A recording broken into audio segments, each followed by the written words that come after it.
The room fell silent right after the balloon popped. It wasn't even the loud kind of pop, just a slow hiss and a wheeze like something giving up. Fitting, really. Because that's how I felt watching her climb on the table with a glass of wine in one hand and a crooked smile that meant trouble. "Everyone," she said, waving her phone like a wand. "You have to see what I deal with every day." Laughter stirred before anything even played. And then it began. A video I didn't know existed. Me, 2 weeks ago, dancing like a fool in the kitchen with flour on my nose, singing to a song I only knew half the words to. I'd been making her favorite cinnamon rolls. It was Sunday. I thought she was upstairs napping. People were already laughing before the video ended. One guy dropped his beer. Another girl said, "Oh my God, he thinks he's cute." I stood there next to the cake, holding the knife, pretending it didn't sting. Pretending I wasn't sweating through my shirt. Pretending I didn't already know she saved that video not because it was sweet, but because she was planning this. She turned to me and said, "Babe, say something. You love being the center of attention." I opened my mouth. Nothing came out. She laughed and added, "That's okay. He's better at making banana bread than making comebacks." The crowd erupted again. I heard someone say, "Dude, is this a roast or a birthday?" Another voice chimed in, "Betty cries in the car." My ears rang. I blinked too fast. I stared at the cake like it had answers. She clinked her glass and shouted, to my husband, the softest man I know, "Happy 38th, baby." The only thing softer than my heart in that moment was the chair I almost collapsed into. And just as she stepped down and walked past me, brushing invisible lint off my shoulder like I was a suit on display, she whispered it. "I love you." It wasn't warm. It wasn't tender. It was smug. A performance. Like the final line in a play where she was the star and I was just comic relief. I stood there for another full minute before people started talking again. Jokes moved on. Drinks kept flowing. And I slipped into the kitchen, pulled out my phone, and typed a draft message I never sent. "Hey, I'm sorry for being like this." Like this? What even is this? Because 3 hours later, while she was slow dancing with someone else's husband for laughs, I was in the guest bathroom staring at myself in the mirror and wondering, how long has she felt this way about me? And how long have I let her? I didn't leave that party. I should have, but I didn't. Instead, I paced circles in the narrow hallway behind the kitchen, trying to steady my breathing while people just feet away kept drinking, laughing, dancing. Someone turned on that awful remix of a 2000s hit, and a group of her friends screamed like college girls on spring break. My own name was on the decoration's Mellow Merits Bash, in gold cursive. I hated it. I never signed off on that. I'd planned to keep the celebration small, quiet. A dinner, maybe a game night, something personal. But Dahlia insisted, "You're always in the background. Let people celebrate you for once." What a sick joke that turned out to be. No one celebrated me. They performed for each other using me as the punchline. It was like being the weakest player in a team sport you never signed up for. I could barely breathe without it becoming a spectacle. At some point, her friend Liv wandered over, phone in hand, and said, "Don't be mad, Merritt. You know she adores you. This is just how she shows love." It's like her thing. Her thing? Publicly gutting her husband for claps? I wanted to ask if Liv would find it funny if her partner played a recording of her sobbing over a bad day just to get a laugh out of strangers. But I didn't. I just nodded, like I always do. Spineless. After the third time someone slapped me on the back and said, "You're such a good sport, man," I went outside to get air. It was raining, the kind of soft, indecisive drizzle that soaks you without making a scene. Just like my life. I sat on the curb near our driveway, watching droplets slide off the edge of a mailbox. The party kept raging inside like nothing happened. Dahlia was probably telling someone else that I once used fabric softener instead of detergent. Another cute Merritt moment. And I just kept thinking, when did she stop talking to me like I was a person? When did I become the character she plays off of? The safe, bland background that makes her sparkle louder.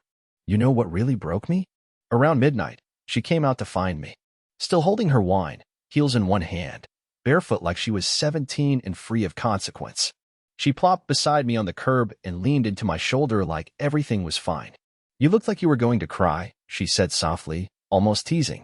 I was embarrassed, I mumbled. She let out a slow exhale. "Oh, Merritt, you're so sensitive. That's what I used to love about you." It was cute. Used to. I looked at her.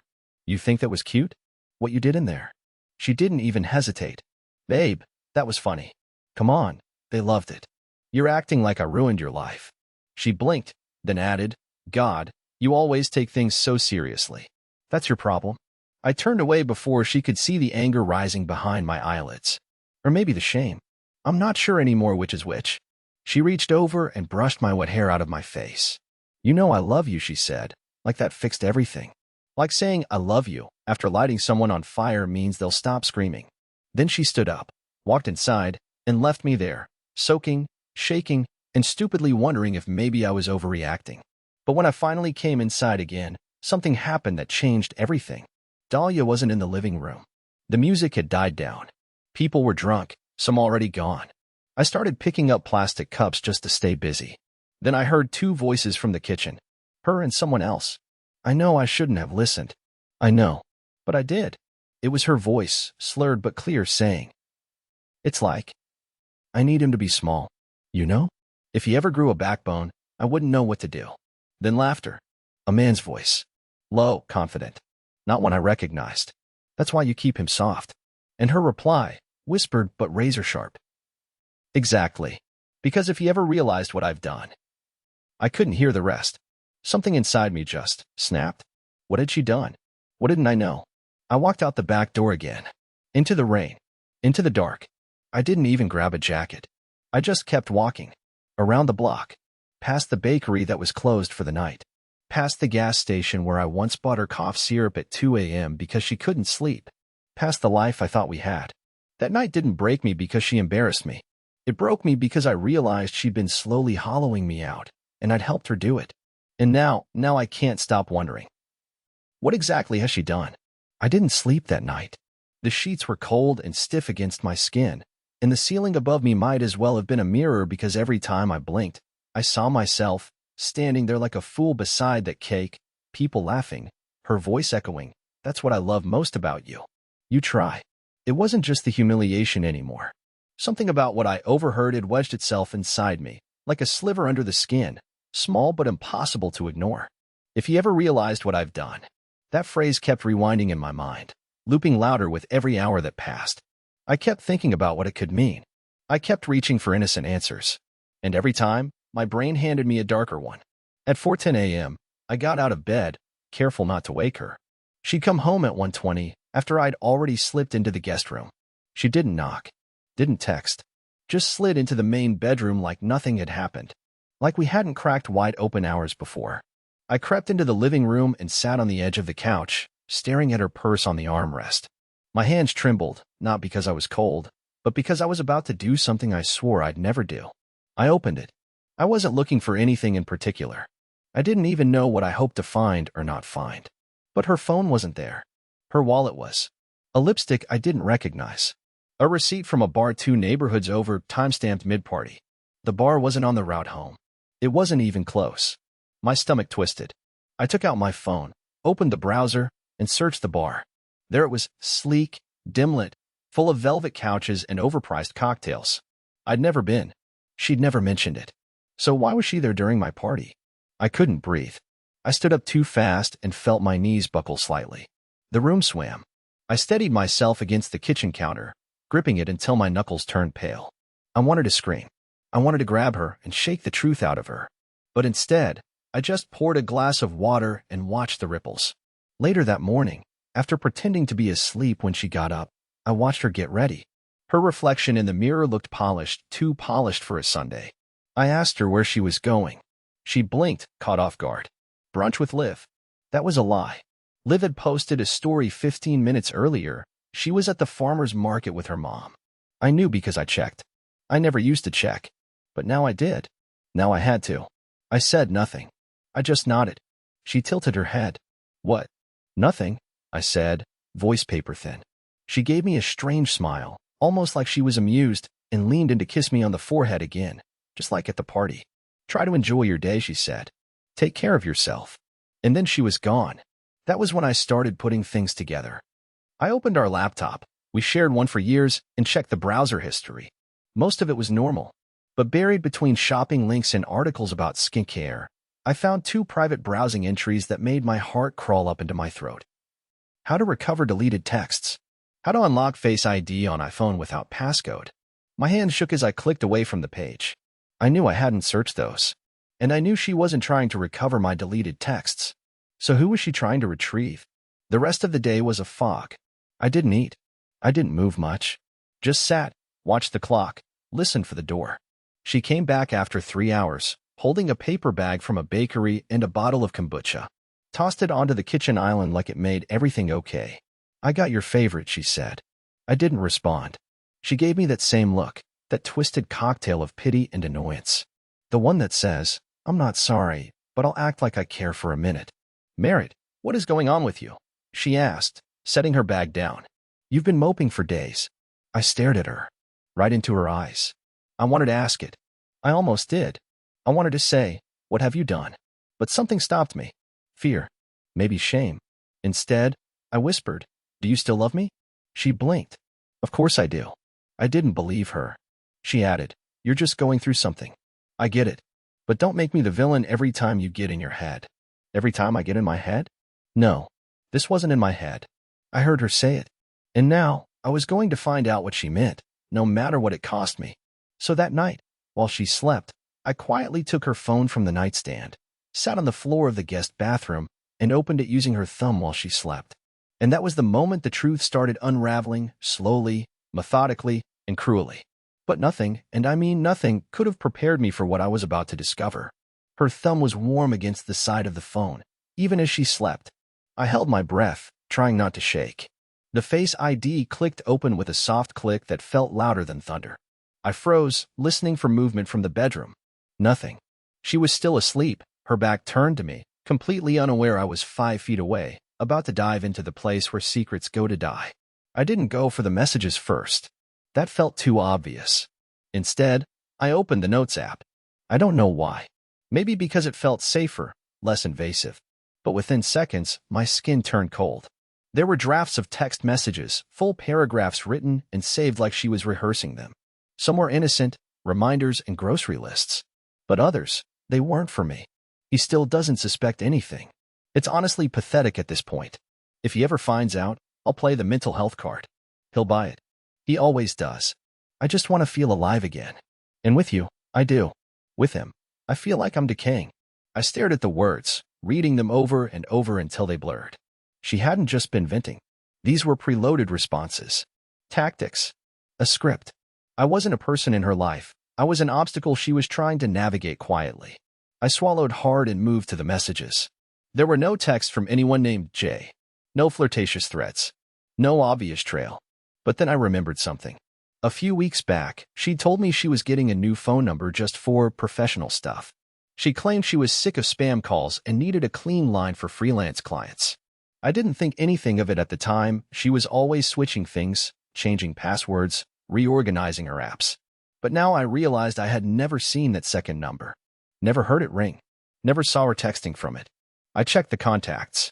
One caught my eye, Studio Aiden. No last name. Just a text thread that started casually enough. "I left the tripod at your place. Hope that's okay. Haha. We'll call it an excuse to see me again." The next few texts made my hands go numb. They weren't just friendly. They weren't even flirtatious. They were intimate. Deep. Familiar. Last night. "I can't stop thinking about your mouth. If he finds out, I'll lose everything. Be patient. Please." He's suspicious. I saw it in his eyes this morning. Might have to chill for a bit. I couldn't breathe. I couldn't blink. Studio Aiden had no profile picture, but the location sharing toggle had been left on by mistake. I tapped it. My screen zoomed in on a condo downtown. I recognized the building. It was where we once looked at apartments before deciding we couldn't afford it. She said it was too cold and impersonal funny, considering she now spent her afternoons there. Suddenly, I felt sick. I turned the sink on and splashed cold water on my face, trying to silence the pounding in my skull. Every puzzle piece was slotting into place. The cruel jokes. The distant stares. The nights she came home late smelling like peppermint and sweat. The work meetings that never had names or locations. The jokes she made at my expense while keeping the secret life tucked neatly in a contact labeled as a studio. She brought him into our home, maybe not physically, but emotionally. Mentally. She made me the clown and him the audience. I was a show she put on. He got the real version. The one who could still be warm and seductive and soft. I closed the phone carefully and placed it back on the nightstand. She stirred slightly, but didn't wake. I went to the kitchen, poured myself a glass of juice, and stood in the dark, staring at the cabinets we built together during quarantine. We fought over those stupid cabinets.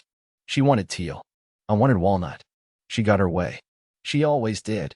And now, standing there in that silence, I felt something I hadn't felt in years: clarity. This wasn't a sudden betrayal. This wasn't some shocking spiral. It had been slow, methodical, invisible, like rot beneath the floorboards. And now that I knew, I couldn't unknow. I didn't sleep that night. I didn't speak to her the next morning. I just sat quietly through breakfast while she talked about needing a new blender. She asked if I could pick one up after work. I nodded. She kissed my cheek. I love you, okay? I looked at her, and for the first time in a long time, I didn't say it back. I just smiled and said, I know. Because something inside me had shifted. Something irreversible. And if she thought I was soft before, if she thought I'd roll over like I always did, she was about to meet a version of me she never planned for. I wasn't going to explode. I wasn't going to scream. But I was going to see everything. And this time, I wouldn't look away. I didn't confront her that morning. I didn't slam the phone on the table or wave screenshots in her face. I didn't accuse. Didn't rage. I just observed. There's something terrifying about pretending to be blind while your eyes are wide open. She moved around the house like everything was normal, humming to herself while putting on earrings, sipping her coffee, even throwing a few blueberries into my oatmeal like she hadn't spent the night texting another man phrases she used to whisper to me in the dark. You're quiet today, she said, brushing past me on her way to the sink. Everything all right? I nodded. Yeah, just didn't sleep well. She didn't press further. Of course she didn't. She assumed I was retreating, like I always did, folding into myself like soft furniture. And maybe I was. But this time, I wasn't collapsing. I was calculating. The rest of the day dragged like wet cement. I couldn't concentrate at work. I stared at spreadsheets without absorbing anything, my mind chewing on every detail I had discovered the night before. Who was Aiden? How long had it been going on? Was he someone I knew? Had I met him at some point and shaken his hand like an idiot while she stood beside us, smiling through her teeth? But the question that buzzed behind my eyes louder than the others was, what else is she hiding? Because now that I'd peeled back the curtain, I could see there were more shadows underneath, ones I'd ignored for too long. I started combing through old memories like crime scene photos, searching for signs I'd once written off as paranoia.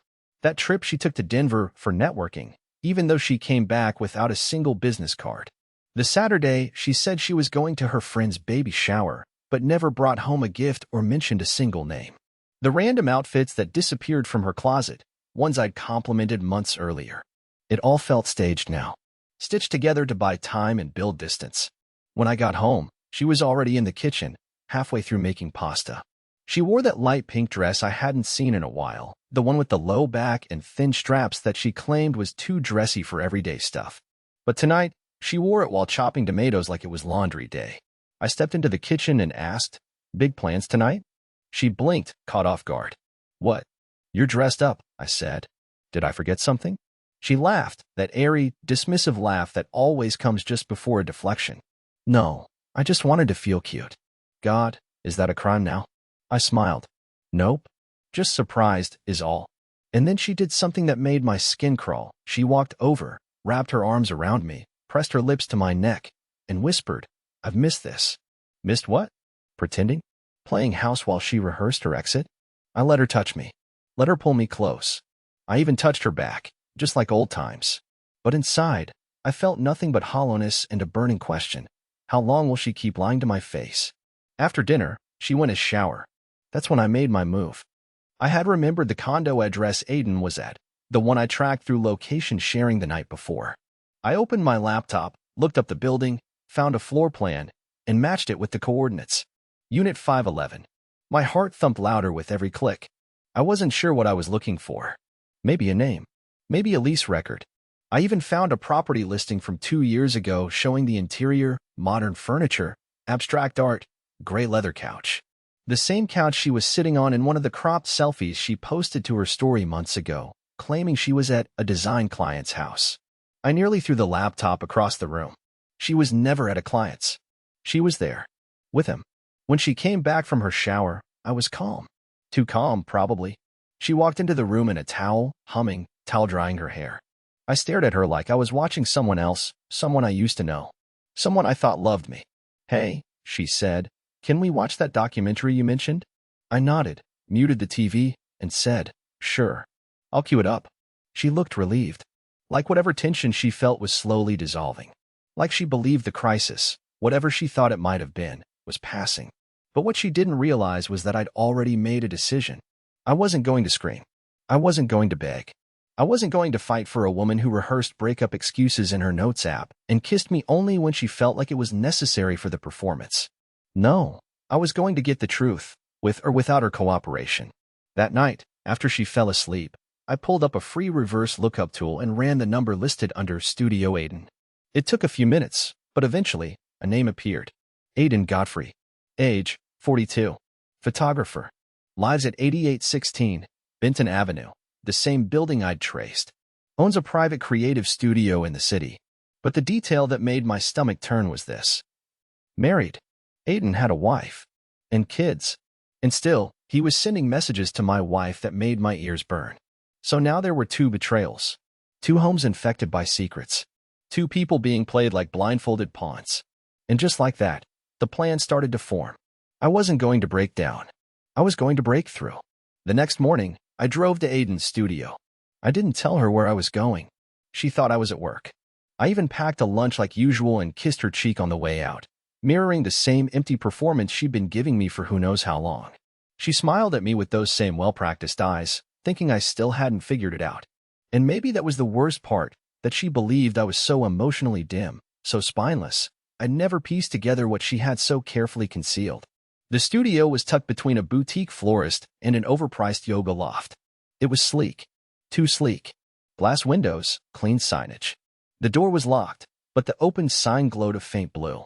I stood outside for a few minutes pretending to read the business hours posted on the door, trying to work up the nerve. Then the door opened. A woman stepped out, holding a coffee in each hand. She smiled at me politely, then paused. You looking for Aiden? She asked. I blinked. Yeah. Just had a quick question about a project. Her smile dimmed slightly, then returned. He's in the back. You can go in, just knock on the side door. Clients always miss it. I nodded, thanked her, and slipped inside. The space smelled like citrus and leather. Abstract photos covered the walls, dramatic, moody shots of models posed in forgotten warehouses, train tracks, stairwells. Women with eyes like secrets. Men with smirks that didn't belong to anyone's husband. Then I saw it. A photo on the wall near the office. Not framed. Not featured. Just pinned to a corkboard as if it meant nothing. Dahlia. My wife. Laughing, chin tilted back, wearing the exact same outfit from the design client visit. She wasn't styled like a model. She was comfortable. Familiar. At home. And she was barefoot. I don't remember knocking on his door. I just opened it. He looked up from behind a desk, typing something on his laptop. He was older than me by a few years. Not intimidating, not rugged, but confident. Like a man who doesn't need to ask for permission anymore. He didn't even flinch when he saw me. Can I help you? He asked, as if I was just another walk-in. I stood there for a long moment, watching him, measuring him. I think you already have, I said quietly. I'm married. Dahlia's husband. His fingers froze on the keyboard. There it was. That half-second flicker in his expression. He knew. He leaned back slowly, folding his hands behind his head like he was trying to appear calm. All right, he said. What do you want to know? That question broke something in me. He didn't deny it. Didn't pretend. Didn't say, Dahlia who? He just looked at me with this calm, composed indifference like he had nothing to lose. I want the truth, I said. I want to know how long it's been going on. I want to know what she told you. I want to know what version of our life she's been feeding you. He nodded once, as if he'd been expecting this day. He motioned toward the chair across from him. You should sit down. I didn't. He sighed. 3 months. Maybe 4. We met through a client event. She came in to help with creative direction. It started casual. She said you were distant. That your marriage was basically over. My fists clenched at my sides. So she lied. He gave a soft shrug. I'm not in your marriage, man. I only know what she told me. I stared at him. She's married. You're married. And you're both just fine with this. He didn't answer. He just looked down at his desk like this was all so predictable. I realized then, this wasn't a scandal to him. This was just Tuesday. She said she loved me. I whispered. I didn't even realize I was saying it out loud. He looked up. Maybe she does. Or maybe she doesn't know how to tell the truth anymore. That hit harder than it should have. I left. I didn't punch him. Didn't yell. I just walked out and stood on the sidewalk, breathing in shallow gasps like I'd just run a marathon. The air was warm, but it felt like ice in my lungs. I got in my car and sat there for a long time. Not thinking, just existing. Then I made another decision. If she wanted to build a life out of lies, fine. But I wasn't going to help her keep the illusion alive. I wasn't going to be her safety net anymore.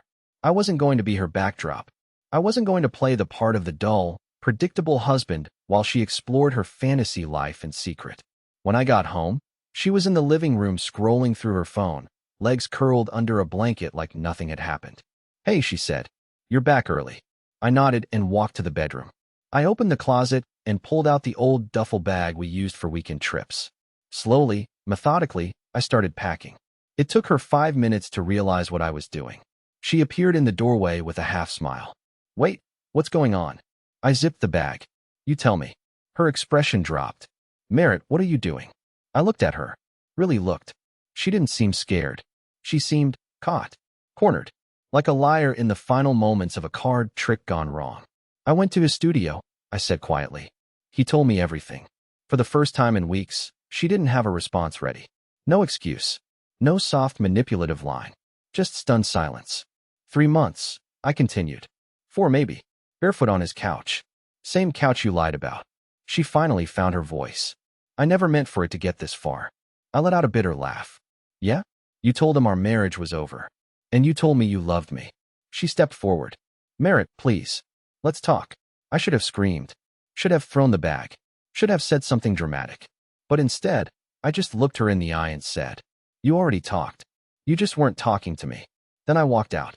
And for the first time in a long, long time, I didn't look back. I didn't have a destination.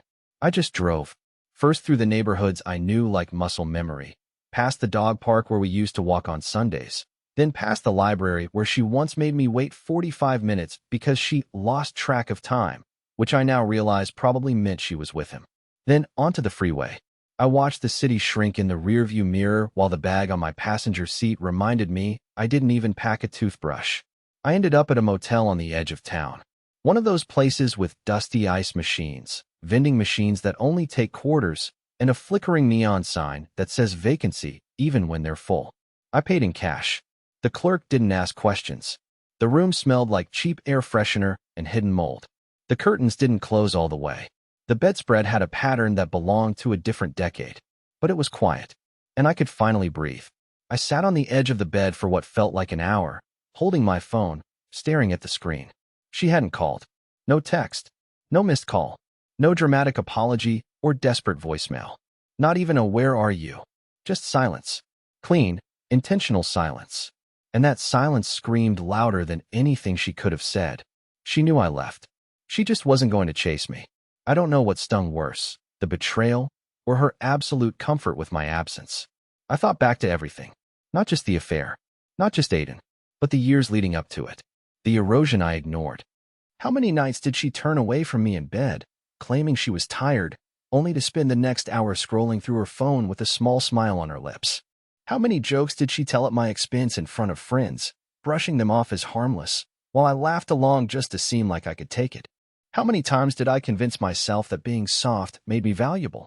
Like being emotionally available was enough to make someone stay? The truth is, I became easy to hurt. I don't mean I was fragile. I mean I became predictable, quiet, forgiving to a fault. And Dahlia? She learned how to weaponize that. She didn't just betray me with another man. She built a new version of herself, one that only existed outside our home, and she did it while convincing me nothing was wrong. I scrolled through our old texts. I shouldn't have, but I did. I reread the birthday message she sent me last year, a paragraph full of emojis, little inside jokes, things like, "You're my rock. I'm so lucky." And it was all garbage. A year later, she would stand in front of a room of people and turn me into a punchline. He tries so hard, doesn't he? I stared at that message until my battery hit 2%. I plugged the phone into the wall and laid down, fully clothed. The bed creaked under my weight. The ceiling fan buzzed overhead.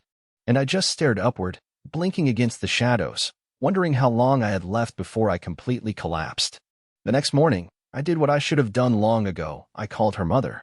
Carolyn had always liked me. Too much, maybe. She once told me I was the only man who ever made Dahlia pause and think before speaking. She meant it as a compliment. At the time, I thought it meant I challenged her. But now I think it meant I dulled her, or maybe, in her mind, held her back. Carolyn answered on the second ring. Merritt, is everything okay? I swallowed. I need to ask you something. And I need you to be honest with me. She paused. Of course. Did Dahlia ever talk to you about someone named Aiden? Dead silence. Then a breath. I was hoping you didn't know, she said. My heart caved in. She mentioned him once, Carolyn continued. Back in March. Said he was helping her feel seen again. I didn't know it was.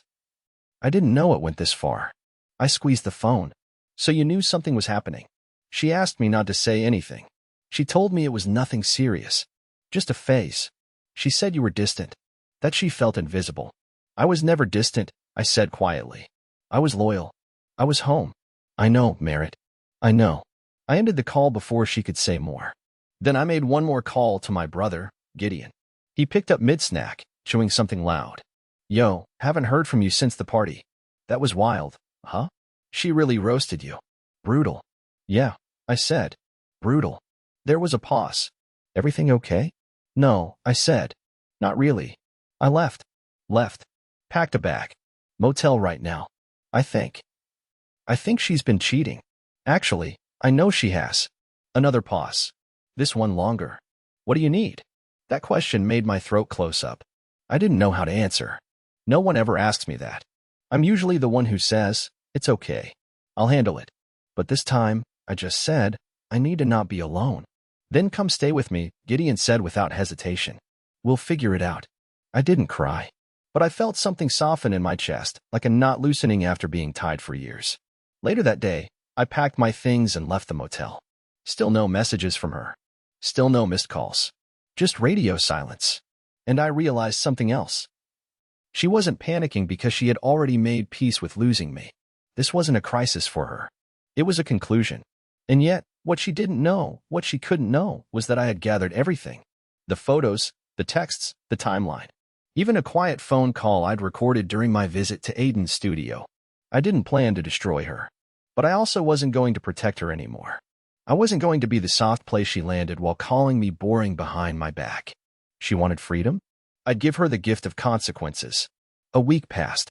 7 days without hearing her voice. Without walking through the front door of our house.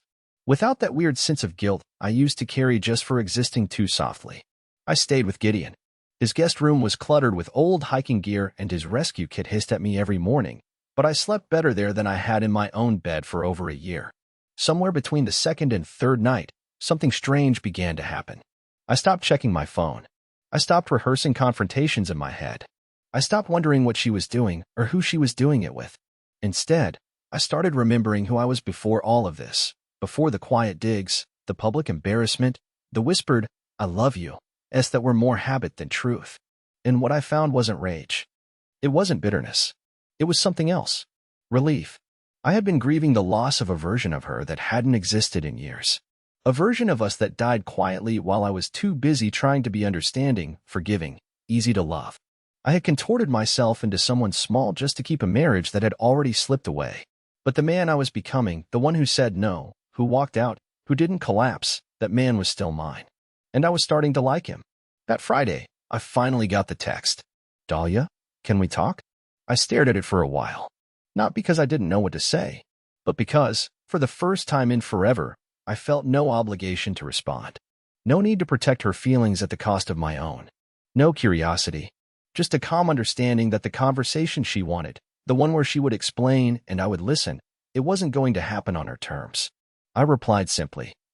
Me, I hope you find what you're looking for. I'm letting go of what never belonged to me. She didn't respond. And that was fine.